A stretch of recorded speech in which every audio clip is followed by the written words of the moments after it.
So tonight, it's basically we're going to talk about kind of mingling and networking and etiquette during that whole process. We're going to talk, first of all, about the 7 seconds to success. Then we're going to talk about conversation basics, you know, how to make small talk. I know it's really one of the top fears of people in the United States is walking into a room of people that they don't know and having to make conversation with a stranger. That's not hard for me, but it's you know, paralyzing for some people. So we're going to talk a little bit about how to do that, and then we're going to talk about, you know, you're going to find yourself, especially in the fall, you will receive an exclusive invitation to the Wall Street Initiative. Not sure of when the dates are exactly. Do you know the dates yet? I was hearing around sometime in May or June. Oh, I thought we were going to have one each semester. Well, maybe. Maybe. Okay. One in the fall, but they were still talking about doing one this year. I don't know if it's going to happen, but there was some talk. Well, if they have one this year, you will definitely get an invitation, and to one in the fall, too. And that's a huge reception with hundreds and hundreds of 6,000 people, Wall Street people, and other New York alums are invited to that. So it's a huge networking opportunity. And there's food and drink and all that sort of stuff. So it's, for some of you, it could be an awkward situation, but I want you to make the most of it, obviously, because that's why you're here. So we're going to talk a little bit about that, too. Okay, first thing we're going to do is talk about the 7 seconds to success. Maybe you've heard this before, maybe not, but you never get a second chance to make a first impression. And there could not be a statement more accurate on the planet than that. You get one shot, and it usually takes about 7 seconds. So we've come up with the rule of 12, key ways to create a positive impression. If you can remember this, the first 12 words you say should include the words thank you. The first 12 steps you take should be those of confidence. You can't imagine how many of you have actually come into my office and told me that you want a career on Wall Street, and I'm thinking to myself, holy smokes, you seem like you're afraid of me. What are you going to do? Are you going to be intimidated when you get in front of, you know, somebody who's really starched and pressed and polished? So you've got to walk into a situation with confidence and poise. You've got to be able to carry yourself. You've got to be able to look like you have Wall Street potential. The first 12 inches from your head down should be impeccably groomed, because that's where people are going to focus on. But the last 12 inches from the floor up should also be well maintained. That basically means look at yourself before you go out of the room or out of your house from top to bottom. Don't wear too much makeup. Don't wear too much dangly jewelry. Don't over-fragrance yourself. I don't care whether you're a man or a woman. Make sure you wear deodorant. Make sure your shoes are shined. Seriously, if everything else is perfect, would you agree? You wear white socks, you're dead. And this actually happened one time.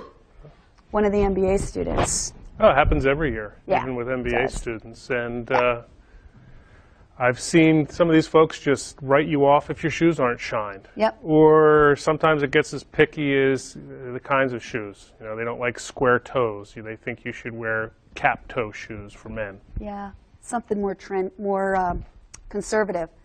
Really, I mean, anything, if you have to think to yourself, and just use this as a rule of thumb, if you have to think, does this look okay? Then guess what? It probably doesn't. If you're second-guessing yourself, there's every reason to believe that someone else is going to be having that same opinion of you. So think about these things, the rule of 12. Again, I can't tell you how important confidence is. If you don't walk into the room acting like you believe in yourself, they're never going to buy it, no matter what you say. You could be the smartest person on the planet, but if you're, you know, looking like this, like you don't believe it yourself, they're not going to believe you. I've had to work with a lot of students on building their self-esteem, and now they're really successful. I don't know if you know, do any of you know Trevor Walter? Anybody know Trevor used to be so backward and so shy, and we read books, I made him read books, and I really worked with him on building his confidence, and now you know, he's never told me exactly how much he's worth, but I think he's a multimillionaire, and he's not even 30 years old yet. So I'm not saying it's I made Trevor Walter what he is today, but I didn't do that. But I did help him. Those books you read them. It's all the books I read him, yeah. But I did help him convey an air of confidence. I believe that. You got to smile.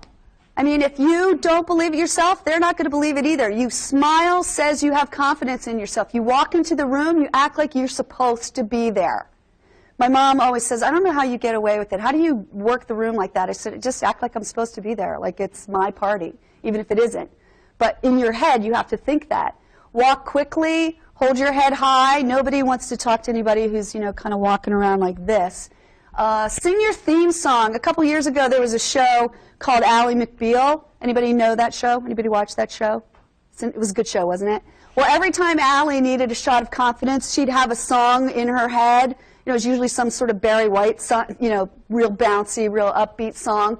But whatever your song is, if you hear a song on the radio and it makes you feel good, when you're in a situation where you're a nervous wreck like that, think of your theme song. Think of the song that makes you feel good. And honestly, I mean, it's like a brain trick, but it will help you relax. You've got to believe in yourself. If you don't believe it, they're never going to believe it. Ever, ever, ever. And I tell this to students a lot of times before you go into an interview. To convey confidence, if you don't have it, you got to get it.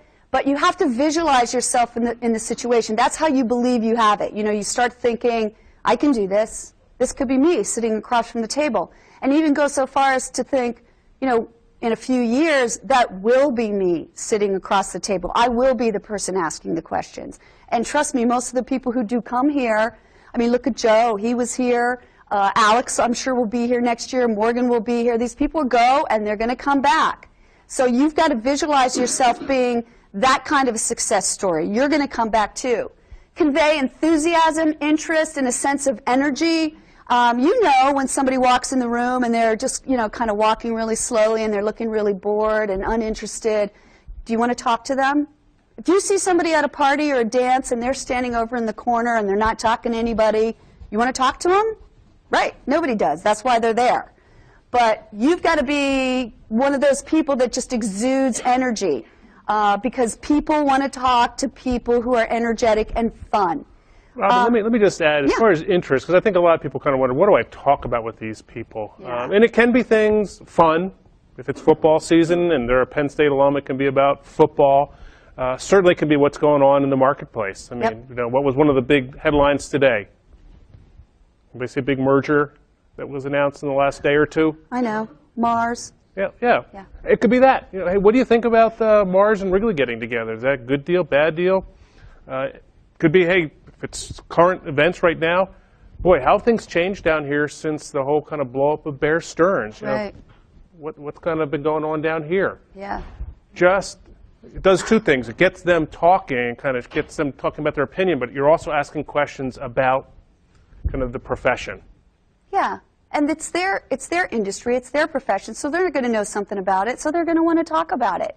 It's easier than you think, and we're going to get into that in a little more depth in a minute. Always be positive. Always be positive. I was talking to a young kid today who his mom said, oh, could you talk to him? He needs a summer job, yada, yada, yada. And he was in hotel restaurant management. And I said, oh, so, I know a lot of restaurant owners in the area.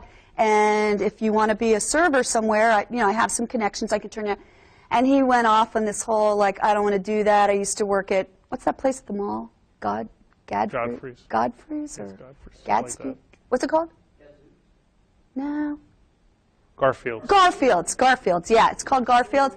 And he was like, rant. The people never gave me tips, and they're stupid people that you don't want to talk to, and, yada, yada. And, he went on and on and on, and it was okay. It's okay. You can say that to me. I get it. But if I'm interviewing him or I'm talking to him, if I'm having a regular person and I don't know him and I'm having a conversation with him at a party and he's going, yeah, it was people were creepy and the mall's a yucky place and everybody was fat, I don't know. Everybody was cheap. Nobody tipped me. My friend had a $109 bill and they only left her 75 cents. Those are not the kinds of things you want to talk about. You don't want to talk about anything that has a negative spin. You can turn that into something funny and talk about, the subculture at the mall subculture or something like that. Without being really negative, you can be humorous. You got to be able to laugh at yourself. I'm trying to think of a situation. Can you think of any kind of situation where somebody pointed out something stupid about, yesterday, okay? My first day back at work, I walk out of my car, I walk 20 steps to the stairs, and I fall down the next 6 steps. Okay, I can just go like boom, boom, boom, boom, boom, boom. And I'm laying there like, you know, spread eagle, and I'm like in serious pain, and you know, some guy comes to the rescue, and I kind of got up and made a joke of it. I mean, it's embarrassing. It was embarrassing. I mean, I really got hurt, but yeah, I'm really, really hurt. But anyway, you got to be able to laugh at yourself. You have to be able to poke fun at yourself and not take things too seriously. I mean, I've seen people at receptions and parties where they're just so uptight. They're just so uptight. Remember Jonathan Schaefer? Oh, man. Just never wanted to talk to this guy. He was so negative, and he just took himself really seriously. He just had bad energy around him. You just didn't want to talk to him. So you want to be the exact opposite of that. And here's another thing. You know, a lot of people are intimidated by recruiters. A lot of people are intimidated by celebrities. My brother used to run a professional golf tournament, and he used to run a lot. He ran the Michael Jordan Celebrity Classic. And so I got to work there. Unfortunately, that was the year Michael Jordan's dad was killed, murdered, so he wasn't there. But all these other big celebrities were soap opera stars, TV stars. I mean, I'm trying to think who else. A lot of people were there, big celebrities. And you know, at first I was intimidated until I was around them for a couple of days, and then I realized that they're just regular people like everybody else. You know, they want to exchange their shoes, or their shirt was the wrong size, or do I know how to get to the nearest, you know, whatchamacallit. Just never assume that because somebody is better looking or at a higher level than you, that they're better than you. They're just people. They're just regular people. That's going to help you have confidence if you have that sort of, you know, image in your head that somebody's better than you because they're cute or they're smart or they're rich or they're famous. Not true. These are the kinds of things that can give people a really bad first impression. Giggling. I mean, as I said, it's okay to laugh at yourself and it's okay to be humorous, but if you're that giggly kind of person, did anybody watch The Bachelor last night? Oh, come on. Seriously, no one else is into reality TV? Anyway, I watched The Bachelor, and I knew who was going to get the boot because she bugged me. She just kept giggling and saying like this, like that. I wanted to be like this. I wanted like 28 times. Really turned me off, and she was so giggly, it was annoying. It's a faux pas. You just don't want to do it. Hand gestures. Now, a lot of people talk with their hands, me included, but, and I can remember one of the things Trevor did was he would talk with his hands, but it would be these kind of like, they would just sort of burst out of nowhere. It wasn't like it was an expression of something. It'd be like he's just sitting there, and all of a sudden his hands would go like, and if you talk to him to this day, you'll notice exactly what I'm talking about. But anything that's distracting, you just don't want to distract from who you are and what you're about. And these are the kinds of things that can do it. Touching is very, you know, it's personal. I mean, some people, when they meet you, they're going to want to give you a handshake like this. And while that wouldn't offend me necessarily, in some cultures and with some people who don't like to be touched, that's a bad thing. And guess what? I think the other bachelorette that's going to get thrown off is the one who doesn't like to hold hands in public and thinks it's gross to like cross fingers when you hold hands and stuff. She obviously does not like to be touched. And you're never going to know that, okay? It's not like people say, I like to be touched, go ahead, hug me. You know, you're just not going to know that. So you've got to be really careful about that. It could be the big difference. All right, Paul was talking about what do you talk about? You know, you meet these people, you have no idea who they are, where they're from, what they're about, what they do. What do you talk to these people about? So we're going to talk about a little conversation basics. You've got to approach every conversation you have with anybody as an opportunity for success. People you don't even know can help you. People you meet in elevators, people you meet in airplanes, people you meet at church, people you meet, I don't know, at your health club. Everybody is an opportunity. You just will never know. The handshake, it's the first part of the conversation, so I'm sure you've heard this before, but you always want, I mean, again, huge part of the first impression. My dermatologist, I love him, and I will never change dermatologists. He's a great guy, but the first time I met him, he totally gave me the creeps. And it was all because of his handshake. I mean, he came up to me and he said, how do you do, Robin? My name is Dr. Mike Sell. It's nice to meet you. I was like, ew. We have MBAs practice handshaking. It's that important. It really. It's so important. And if you have clammy hands, and I don't know if you were with me the time I met some guy, and big guy with a big gold ring, he meets me, and he's like, how do you do? And I was like, ow! I mean, seriously, it hurt. And I went, ow! And he said, I'm really sorry, but I was like, yeah, whatever, that's a good point. Dude. A lot of jewelry on your hand, sometimes it just accidentally kind of pinches a finger or something. It's one of the reasons why, somewhat go minimal with your jewelry. Exactly. So just be careful about the handshake. It means a lot. It says a lot about you. Again, you want to be confident, but you don't want to be like that guy and super confident. And I don't know, it probably was meaningless, but was he trying to convey his power to me? I don't know. Was he trying to convey his importance to me, or his position, or I'm somebody you have to take seriously because my handshake's like this? But also, Dr. Mike Sell, I don't know what this is about either, but I know he's very gentle and he's a very nice man, but unimpressive handshake. So it can really make or break your first impression. Basically, the handshake is this: open hand, once up, once down. And if you go once or twice, that's okay, but you don't want to be doing this, okay? You want to convey warmth and confidence, and you definitely want to make eye contact. Eye contact is huge, huge, huge, huge. Okay, introductions. Go where the people are. We had a professional etiquette person come and talk to a group of MBA students one year, and she said, when you're at a cocktail reception, where's the best place to make friends? Anybody know? Say it. The bar. That's right. The bar. Guess what? Because that's where everybody is. Because most people feel really uncomfortable in social situations, so the first place they go is to the bar to get a drink. And if that's where the people are, that's where you have to go, even if you don't drink, even if you don't want to drink. That's where you got to go. If you want to meet people, you got to go where the people are. The people are not standing around in the corner. Or guess what? Maybe they are, but those are not the people you want to talk to, because they are not the people who convey confidence. They are not the people who have something to offer you. If they did, they'd be out there mingling with you, okay? The best places are at the food table or the bar, and if nobody introduces themselves to you, you take it upon yourself to introduce yourself to them. There's nothing wrong. Many, many times I've walked up to people and said, hi, my name's Robin. Or, hi, I'm Robin. I'm with Penn State. Who are you here with?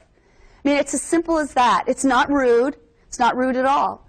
But look for people who look friendly. I mean, obviously you don't want to look for the guy that with this kind of handshake, because he's probably, back there in the corner.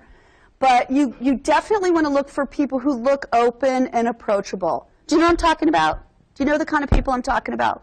If you saw Paul Poisson in a crowd, would you go talk to him? No, because he looks like a serial killer. But I am. He is a serial killer in his spare time. Oh, you're that guy, yeah.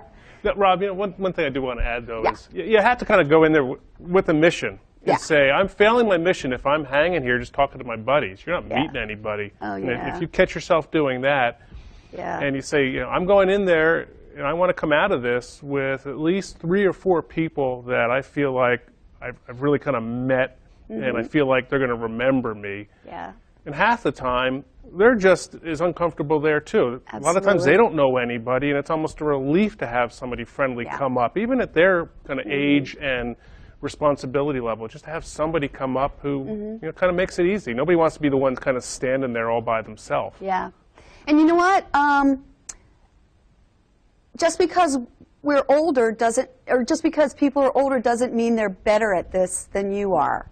As Paul said, I mean, many people are still really uncomfortable. In fact, I had a conversation with our dean just a couple weeks ago, and he said, my mission is to really change the faculty staff functions at SMEAL. And I said, well, what do you mean? And he said, well, everybody huddles around the bar, and everybody talks to the people they know, okay?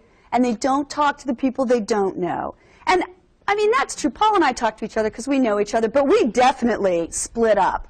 I mean, we just kind of, hey, how's it going, blah, blah, blah, blah, blah, and go off and talk to other people.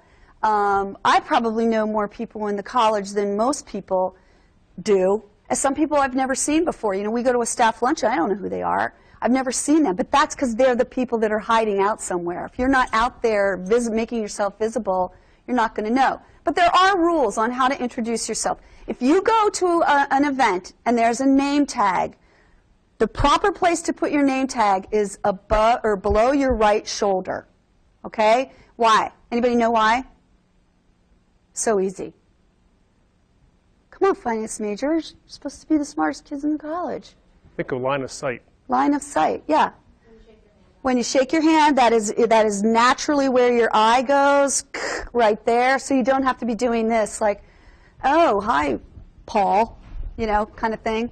And also, if you have, or if you've got any, you know, if your name tag is so microscopic that you need, you know, a magnifying glass to see it, I would ask somebody if they could make you a new one. You know, can I just, do you have a marker or something, turn it around and make a Susie big so they can see you? Yeah.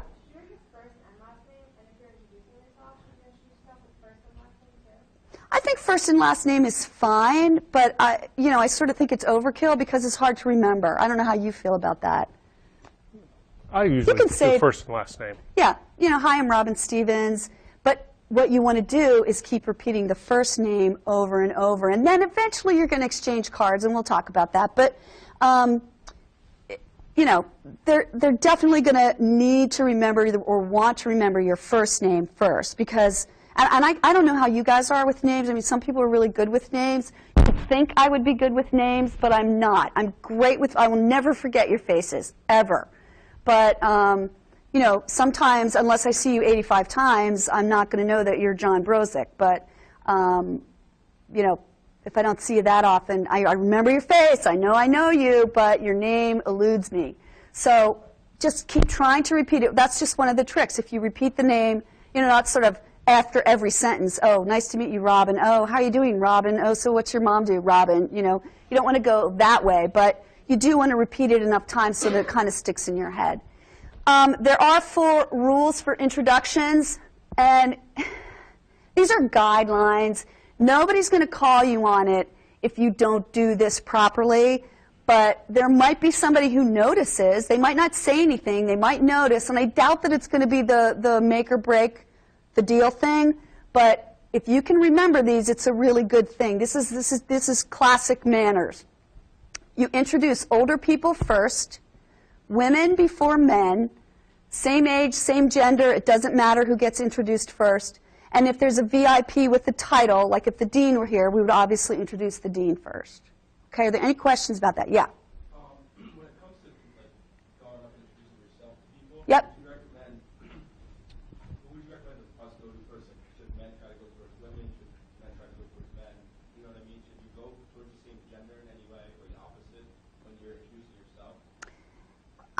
I think you go to the person who looks the most friendly.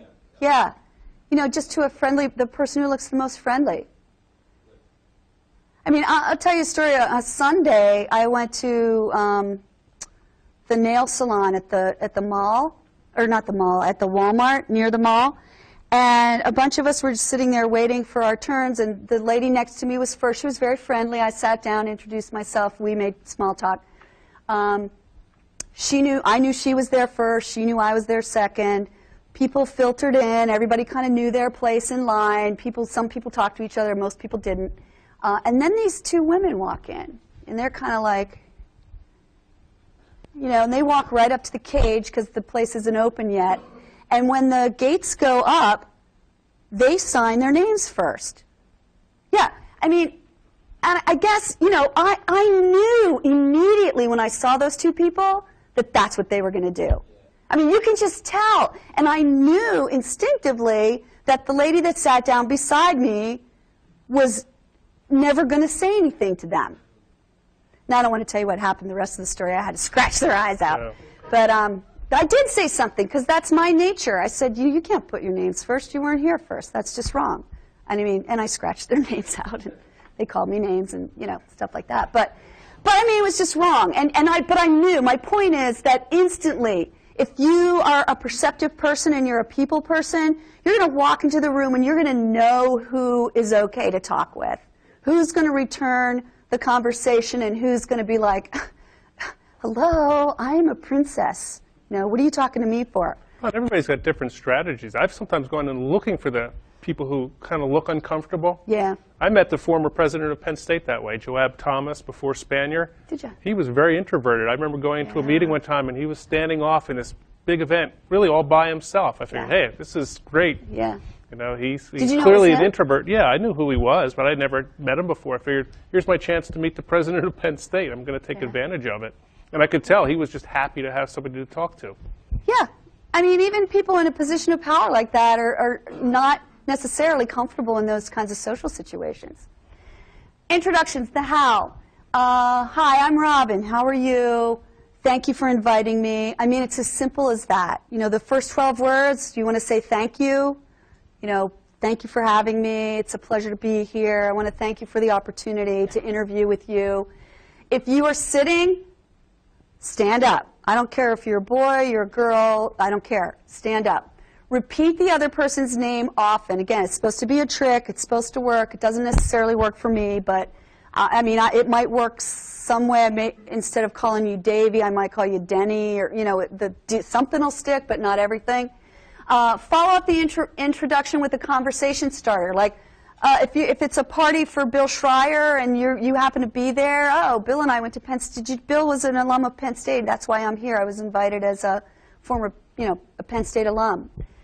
It's as simple as that. Just very simple stuff. Again, we talked, I think it was just about the first or second session about the drill. Your 3-minute advertisement for who you are. This is a good place to use that. If you're going to be at the Wall Street Initiative, you're going to be talking to people who work on Wall Street or work in positions in New York where they have some influence. They're probably older alums. You'll meet some fairly new alums too, but most of these people are going to be in a position where they might be able to help you. So you want to tell them who you are. Hi, I'm Robin Stevens. I'm a sixth semester, what are you when you're sixth semester? Junior in the Smeal College, and I'm here as part of the Wall Street Boot Camp group. We've attended certain sessions, we've gotten certified, and now we're here networking. It's a great opportunity. Thanks for having us. Thanks for coming. It's a pleasure to meet you, kind of thing. You want to talk a little bit about your current or your past experiences. I'm a member of the Penn State Investment Association, or I recently joined the Nittany Lion Fund, or was elected as president, or whatever it happens to be. And I'm really, right now, I'm heading toward a career in sales and trading at a major investment firm. That's just kind of what you want to do. Do you have sort of an example? Well, the other thing I would want to reinforce is almost all the studies on what other people remember, whether it's advertising, listening to speeches, is most people are going to probably retain 3 things, kind of 3 key elements. So in speech comm, there's kind of the famous 3-point speech. Keep it kind of 3 key points. And that's something I hear over and over again from people who kind of study this is think about, not that this is wrong, this is a good format, but also think about, and it's kind of an advertising theory, what are kind of the 3 things you want to kind of have them thinking about you when you walk away? And they got to be kind of major themes, not that, oh, I remember Robin, she was born in Bellefonte. Usually you want it something to do with the business that you want to get into. Right. What is it about you that's going to kind of have them thinking about you, hopefully in the future, that maybe that's going to lead to a follow-up conversation or an interview or something. That you're interested in investment banking, you did an internship at Goldman Sachs. I mean, that's the kind of thing they're going to remember. Yeah, because most of these people, you're giving them the information because you want them to be able to help you or use it somehow. When I'm at one of these situations, and I see it as my mission to help people connect with each other. Like if I will be at the Wall Street Initiative, as will Paul, and since we know you, we will come to you and we will say, you got to meet this person. I want you to meet this person. Or I'll bring this person over to you and say, this is Susie. She wants to be in sales and trading. She did an internship this summer with JP Morgan. She's great. Talk to her. She's fabulous. And then that's where you get the opportunity to connect and form a relationship and have a real conversation. And I've had many alums write to me after these events and say, I met some great students. I've met some really polished students, and if you can be one of those students and they remember you, you've got yourself in a good position. Not really, even though I consider myself, sort of a social butterfly, there are awkward moments. There are definitely moments where you're going to think the person is the friendliest person in the room, and they're going to be like, yeah, whatever. They're just not going to want to give you the time of day, and you're not going to know. It might not be anything you said or you did. It might be that they just have something on their mind. Could be anything. Maybe you didn't understand the name. So what do you do when that happens? You didn't understand somebody's name. And truthfully, this happens to me a lot with international students. I don't know the language, and I'm a very upfront person, and I'm the kind of person that's going to say, could you repeat that for me? And then I'll repeat it, because I think it's respectful to pronounce somebody's name correctly. I don't know if international students find that offensive, but I think, in my view, it's respectful to say, I'm sorry, I didn't understand your name. I'm sorry, I didn't quite catch the name. Or frame it really positively. I just want to make sure I've got your name right. Yeah. Because it's kind of showing you care. Yeah. Who's going to be offended by that? That's somebody who actually cares about them and wants to make sure they get their name right. That's right. What if you forget their name? What if you see them at another event and you know it and you forget their name? This is a trick Peggy Newman taught us. She said, just step back and say, have you two met? And then they introduce each other. Okay, oh, I'm Susan, or I'm Paul. I'm Robin, I'm Paul. And this person's out of it totally. So they're not stuck in the awkward position of having to introduce these two people. They get them to introduce themselves. And you get to remember who they both are. What if you only remember one name? And then you step back and say, have you met Bill? Okay, and this definitely happens. This happens so often, you'll have no idea. And you know what? I find most people, really, they're not offended by it at all. And I will often say, I'm so sorry, I'm so bad with names. I know you, and I'll say, I know you I saw you last week at the blah, blah, blah, blah, blah. So they know I'm not a complete dunce, but I'm just blanking on your name. It's embarrassing and it's awkward, but most people don't seem to mind. They'd rather that you call them by their correct name than by a different name. So then it becomes awkward for them, because they have to say, my name's not Susie, okay, it's Robin. So it becomes awkward for them. The name game, you never give a person a nickname unless they give you their permission. This young man that came down today, his mother introduced me as Mrs. Stevens, which I'm not Mrs. Stevens. I'm Mrs. Carlin, but I kept my maiden name, so it's Ms. Stevens. But I'm not into the titles stuff, so I just say, just call me Robin. And that's okay. He can call me Robin. I've given him permission. You got any stuff on the nicknames? If your name's Barbara, and often I say, would you prefer to be called Barbara or Barb, or do you have a nickname? If you don't know, you don't want to presume, but it's okay to ask. Shake hands and repeat the name. Oh, hi, Paul, nice to meet you. And then try to use the name. We said this before, as often as you can. And give other people the gift of your name. If you walk up to somebody and obviously you know them, and they seem uncomfortable, just say, hi, Robin, remember we met at the blah, blah, blah. Oh, yeah, Robin, nice to see you again. It's up to you to assume the burden of comfort. Okay, any questions about this? It's pretty easy stuff. Small talk. Take the risk of talking to someone new. Be the first person to say hello. Again, don't wait for these people at the Wall Street Initiative or any other cocktail reception or reception of any kind to be like pouncing on you. It is incumbent on you to make the contacts. And I know that this is hard, so make sure that you're sincere and that you treat everybody like they're the most important and only person in the room. I can tell you there's nothing more off-putting for me than when I'm standing there talking to somebody at a reception and they're going like this, yeah. Yeah, Oh, if you don't mind, I'm just going to go over and get it. Yeah. So you know they're not really paying attention to you. Treat them like they are the only person in the room.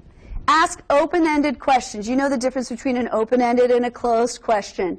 Or an open-ended and a closed-ended question. Open-ended questions you have to give an answer to. It's how's this? What did you think about that? It's not a yes or a no. It doesn't have a yes or a no answer. Because if you ask a closed-ended question and the answer is yes, then that's the end of the conversation. Or no. End of conversation. And the idea is to keep the conversation going, at least for a little while. So what Paul said before was think of something that you might have in common. You know, maybe it's the football game. And I'll tell you what, most people talk about the weather. No matter where you go, people always talk about the weather. And if that's the way you have to start out your conversation, no matter. At least you're starting a conversation. I'm going to just throw a contrary opinion in there. You're right. You can always fall back on that. Yeah. But because so many people talk about the weather, Don't start. well, it makes you very easily forgettable. Yeah. Because you may be the third person that night who's talked about the weather. So try to avoid the weather. Exactly. But if you, I mean, really, you don't want to say you're the third person tonight that's talked about the weather and I want to talk about something different because I'm socially adept more than you. But yeah, the weather, it's something everybody knows about, something everybody experiences every day, boring, but you can always fall back on it. Do your homework. Again, we talk to you all the time. Know the business. Know the people you're talking about. Know who is going to be at the party. Have an agenda. John knows exactly what I'm talking. When John went to New York, I hate to keep talking about John, but I just know him really well. When he went to he wanted to go to New York over Thanksgiving. He comes into my office and says, "Here, I have a strategy. I just wanted to see, check it out with you, see what you think."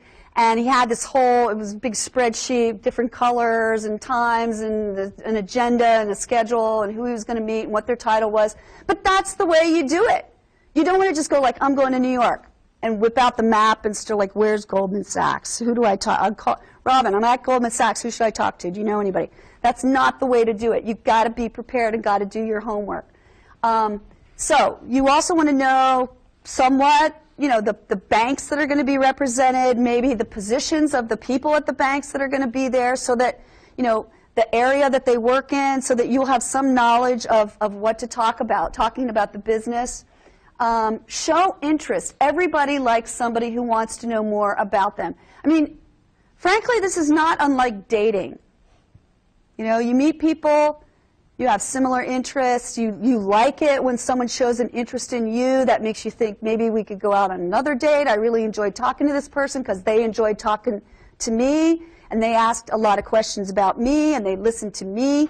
Everybody likes to talk about themselves, and everybody likes to be talked to. So if you can just remember these common sense things. And I do think, and I talked about this earlier, you can really walk into a room and you can tell the people who have a genuine interest in other people. You can tell people who are people. And you can tell the people who are aloof. Do convey, do be one of those people who's approachable and friendly and genuine. Don't talk. I always say this. I talk about it on your resume. Do not talk about sex, religion, or politics. And those are my rules. I don't know how strongly Paul feels about that. But my feeling is that you will never understand the bias of the person that you're talking to unless they know somebody else and somebody else knows somebody else and you found out. But unless you're really close friends with them, you're not going to understand. You may be a big Obama supporter and they may be a huge McCain supporter or whatever. And you don't want that to be the reason they want to walk away and look for somebody who has more in common with them. Yeah? If you have like inside information, so to speak, on the person, Yeah. you use that to your advantage, like playing off their, say, political beliefs about the current election? Yeah, I guess. I mean, I guess I'd be careful. Genuine. I was just about to say, it depends on the sincerity of it. If you feel like Obama, you have to go say like Yeah. Well, if it's I think any conversation, as long as it's genuine, if you have inside information and you know that person is a big Obama supporter and you are too, and that's something you have in common and could get excited talking about, and maybe but you know what? It's just tricky. Sometimes it's tricky, and they may be thinking, this kid really. I mean, in most social situations, you don't approach somebody and talk about these things. Yeah. Is there a difference between politics and public policy, like talking about regulatory initiatives or things that clearly are political in nature, but you don't necessarily take a side? No, I think there's a difference there. In fact, it can be, very important, particularly down on Wall Street, because Yeah, right now there's a lot of people yeah. trying to figure out where's What the the market heck? going to move if Yeah. Hillary's in the White House, if Obama's in the White House, if McCain's in the White Yeah. House. I mean, simple things like what's going to happen to energy stocks depending on Republican or Democrat. Yeah. I mean, if what some of the Democrats say is true, as far as possibly taxing excess profits on the energy companies, things like that, yeah, it's going to affect the stock. Yeah. So in that sense, if it's business, they look for people who are kind of thinking that way. Where's the market and who moving? have a knowledge, who have a knowledge and a curiosity about that. We hear that time and time again from our alums is, Yeah. you just have to be kind of up on reading The Economist, Wall Street Journal, Fortune, Business Week. Well, Joe said and that thinking too, about, thinking about those kinds of issues. You have to be aware. You have to be aware. But again, I mean, I've been at too many events where somebody gets up and they're speaking and they're uncomfortable and they say something that's totally, in another situation may not be totally inappropriate, but it's totally inappropriate. I'm thinking of one particular time when somebody was conveying a story. It was a bank. Were you there? I remember telling you about it. I was at this banquet, and it was a reception. There were students there, and this person was being honored, and his parents were there. And at the end, just as he had a beautiful, thank you speech, and at the very end, he told this story, which you thought was going to have a really nice ending, about he and his wife were driving down the street, and they passed a cemetery, and she said to him, how would you like to be remembered? And he's telling the story to this group of people. His mom was there, all these people there. And he says, I'd like to be remembered as an effing nice guy. But he didn't say effing, okay? The dean was there, I was there, parents were there, students were there. And if we were at the bar and, had a couple glasses of wine or something, and he said, I'd like to be remembered as an effing nice person, he didn't have to say that at that particular, but that totally colored the entire evening. I'm still talking about it. It had to be 10 years ago. But I'll never forget it as being one of those classic examples of, man, one word or one thought or one idea can just wreck, be just a train wreck. So just, be thinking about that. Obviously, ask questions about the company. That's, kind of what you're talking about. And get people to talk about themselves. I mean, obviously, I like to tell stories about myself because I tell them to you all the time. But people like to talk to other people about themselves. Do be positive, don't be negative. I mean, Paul and I talked about this one student I'll just never forget. I can't ever remember, I bet you don't either, ever remember talking to this kid when the first words out of his mouth were just something negative. How you doing? Not too well. Hey, what about the game? It sucked. No matter what, it just was like, every time you talked to him, you kind of went, hey, and then you went, yeah, right. So just remember that. Smile, convey confidence, interest, enthusiasm, provide a lead-in. If this conversation isn't going anywhere, or you're uncomfortable, you be the person to take the lead. Have your 30-second drill ready. Don't make it be the first time that you've ever done it. And again, this is for interviews too. Make sure you have a couple little vignettes of, classic moments in your life where you were challenged or you felt defeated or it was your greatest accomplishment or something that you can talk about that was really significant or humorous or interesting.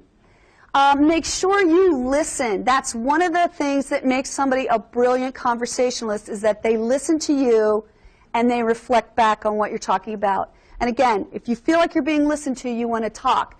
And the body language is smile, make eye contact, nod, lean in. Don't interrupt people. It's so annoying. I can't even tell you. Let somebody finish their thought.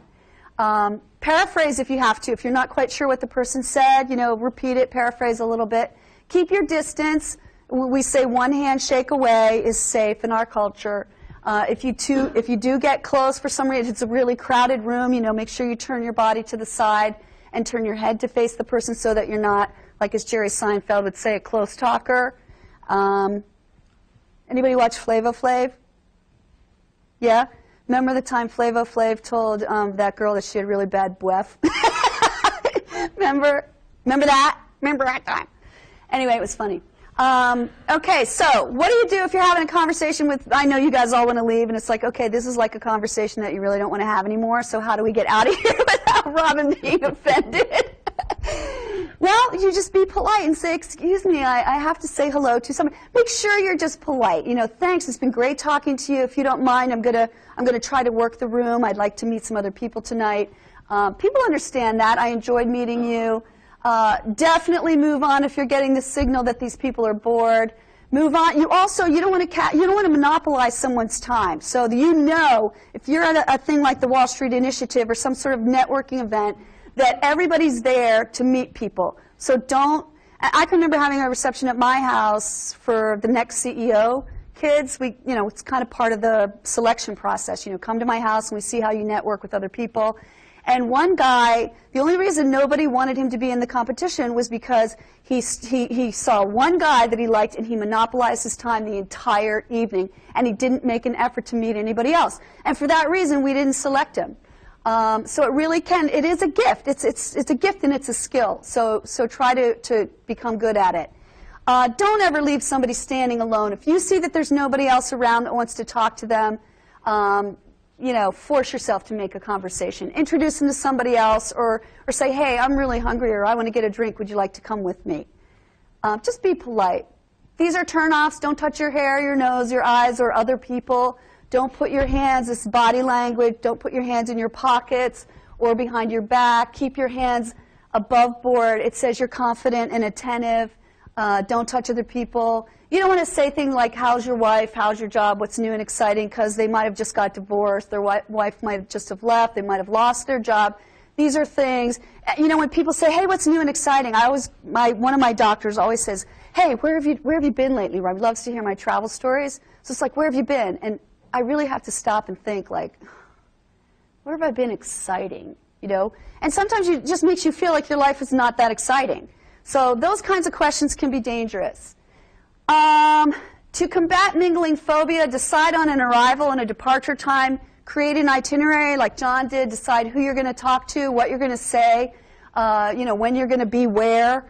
Admit that you don't know anybody. That's okay. It's okay to say, I know no one at this event. You're the only person, so far you're the only person I've met. And introduce yourself. And recognize, again, this is the same thing for interviews. Everybody who comes to the interview is just as nervous as you are.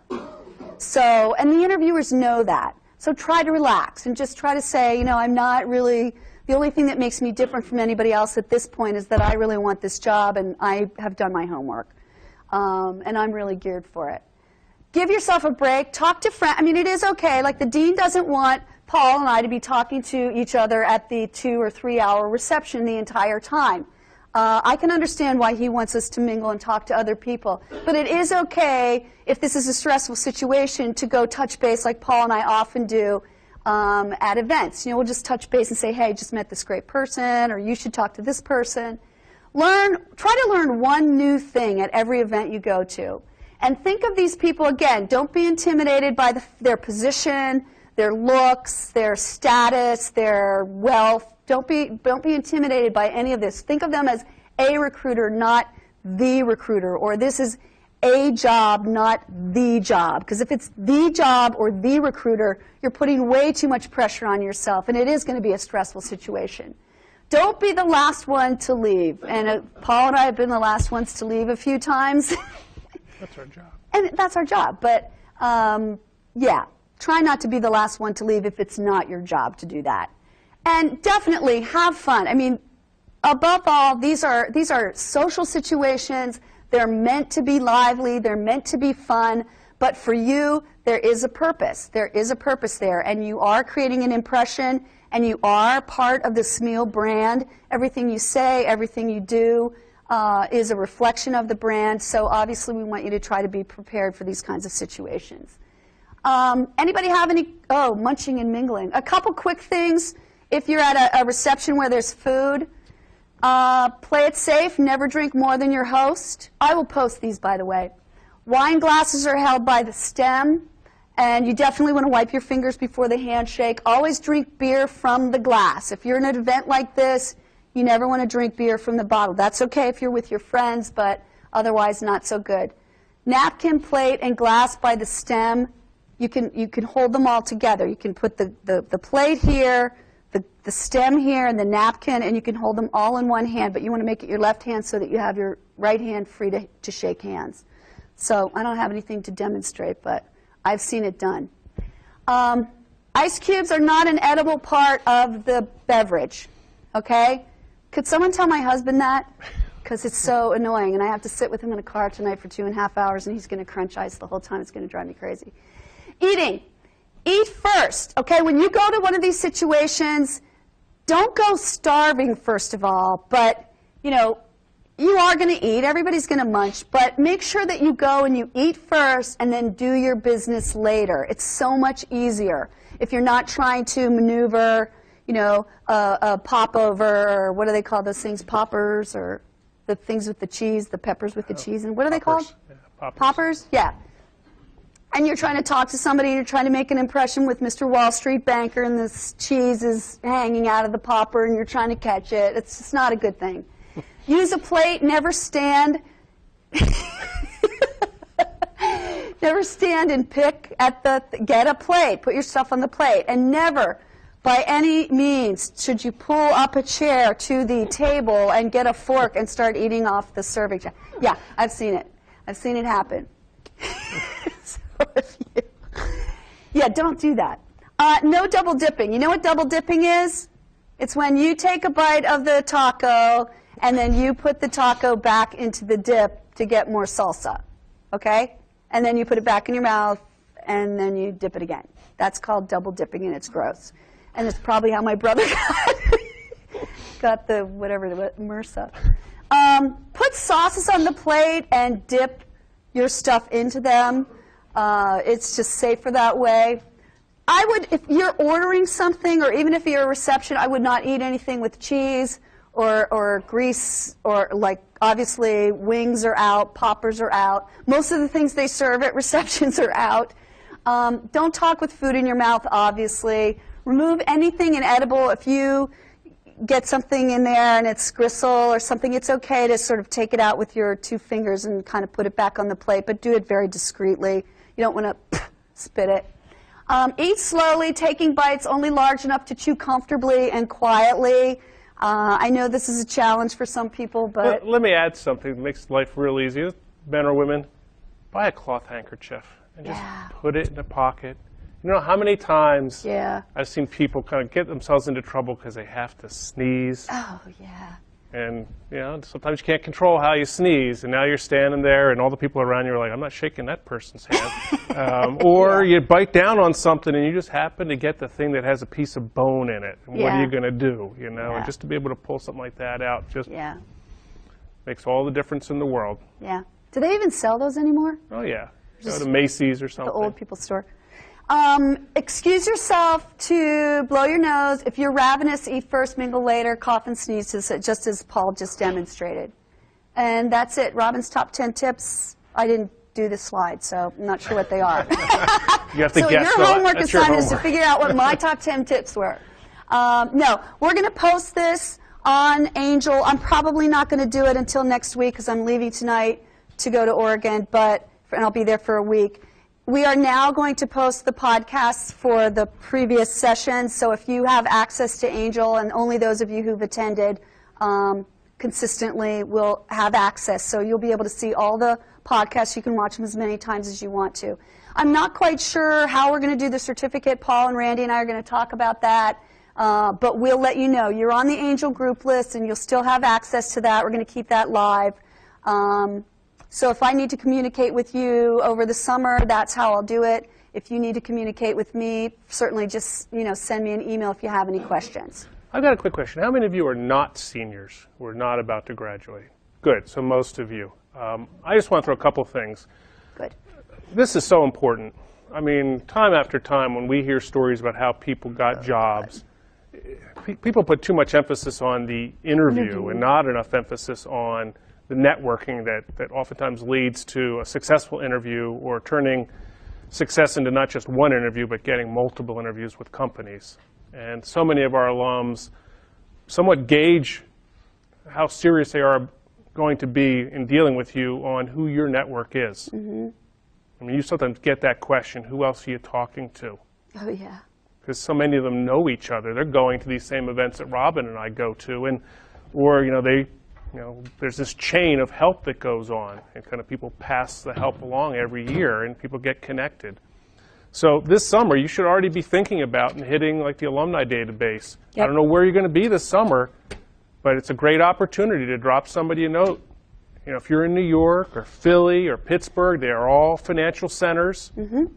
And no matter where you're at, if you're in Pittsburgh, there's people at Mellon, PNC that you could potentially say, hey, I'd like to meet you for lunch, mm-hmm. and just talk a little bit about what you do. Even if you're not working in a financial company this summer, take advantage of being in that same place. Certainly in New York, there's all kinds of opportunities to do that. Mm-hmm. And then even internal networking. If you are doing an internship this summer at a financial services firm, mm-hmm. one of the best pieces of advice I ever got from a boss was, you're the new person. Yeah. Everybody likes to meet the new person. Hi, I'm Paul. I just landed here from Penn State. Going to be here for the summer. Well, one thing people do is they immediately fall into habits. They go to lunch every day with the same group of people, and you only get to know those 4 or 5, whatever people in your unit. Just like we're talking here, make it a point at least once or twice a week, if there is a cafeteria or someplace mm-hmm. where people collect to eat, to just plop yourself down at a table where you don't know a soul and take advantage of being the new person mm-hmm. and introduce yourself, and then do the same thing. Hey, I'm new here. I'm just kind of learning about the place. What is it that you do? What do you do over in the derivatives department or whatever it is? Mm-hmm. And you know what I think, a classic story, anybody know Pete Gotti? Well, Pete, when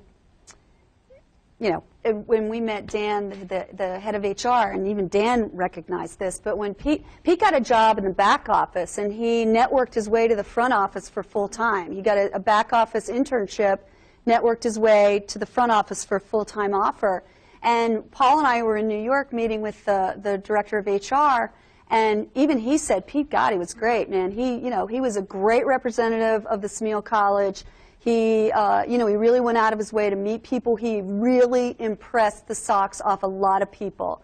And a lot of it is because he had great networking skills. And he knew what he wanted, and he wanted to go after it. And he was aggressive enough to be, approach people in a situation like that and to learn as much as he could. I mean, for God's sakes, take advantage of it while you're there. I mean, you're there. At the bank. You're working there. Now, I don't even care if you're in New York. You're in New York. You know how hard it is to get from New York to Pennsylvania, or from Pennsylvania to New York?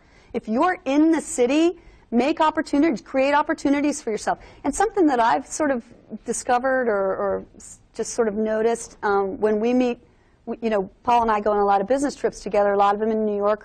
I mean, these people are really busy. So it's a nice idea to ask them to lunch, and we do. We always invite them to, hey, you want to go do breakfast, you want to go do lunch, you want to have dinner.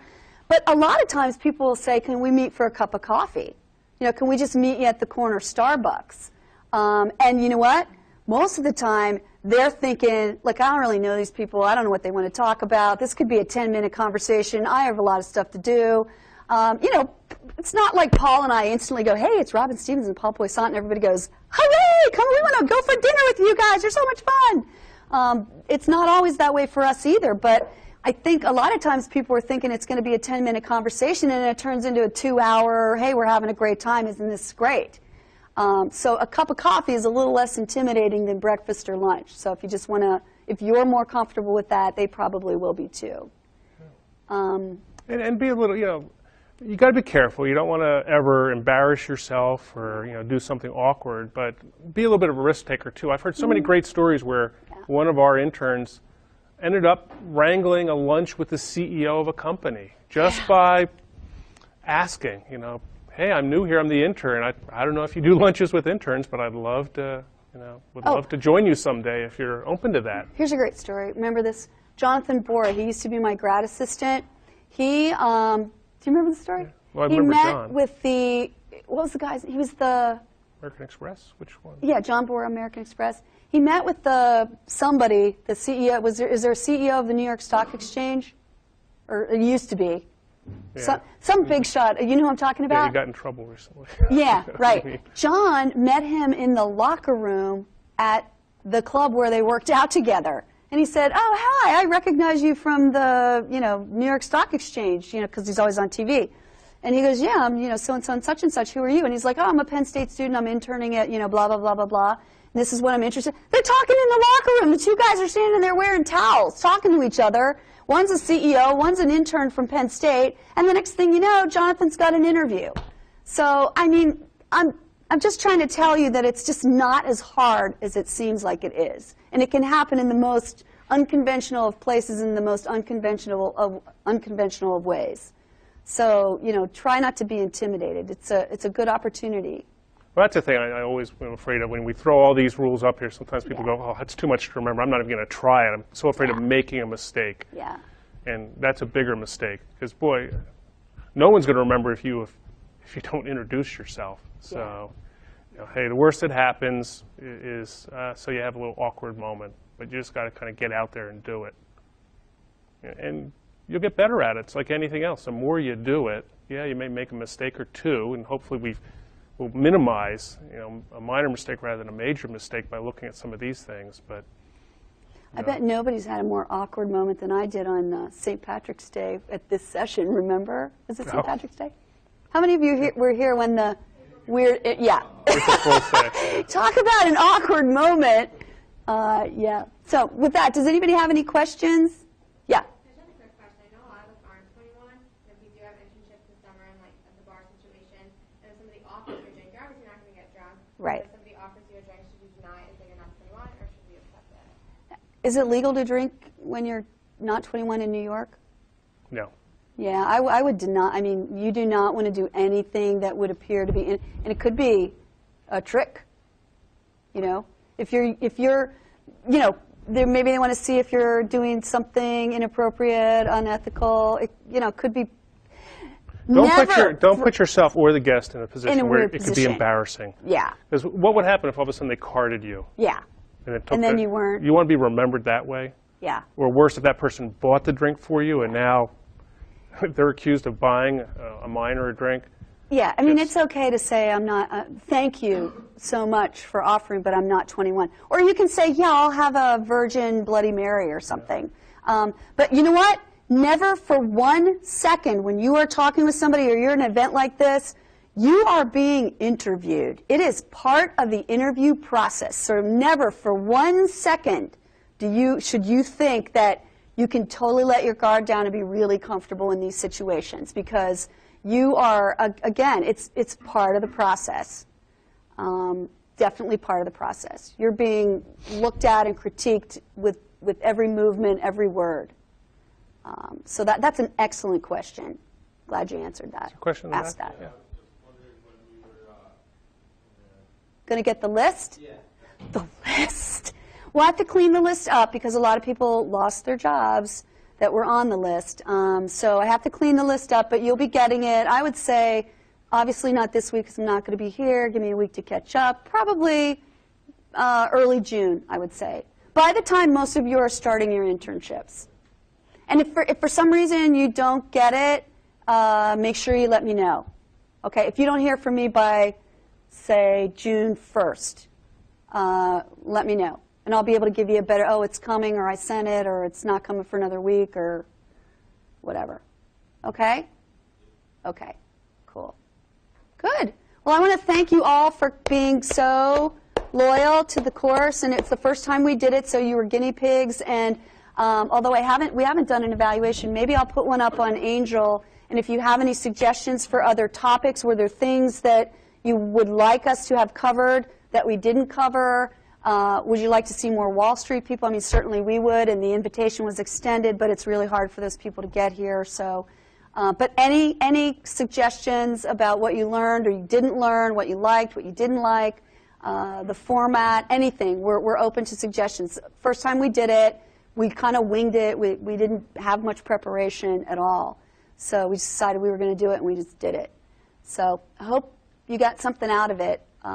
But you definitely are branded as the Wall Street Boot Camp Initiative Group, and these people that are on the list will be getting a list of who you are, and they will know that you have our blessing, and they will probably not talk to anybody that isn't on this list. So that's kind of the way they wanted it.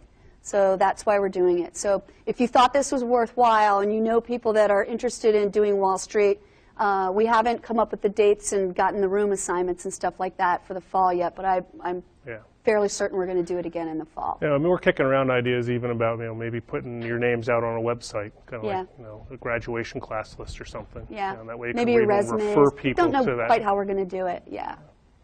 That only the people on that list have access to. Okay? So we'll be putting an evaluation out there. This stuff will all be up on the web. Ian will make sure of that. So good luck with your summers. Have a great summer. Hope to look forward to talking to you when you get back. See you later. Oh, thank you.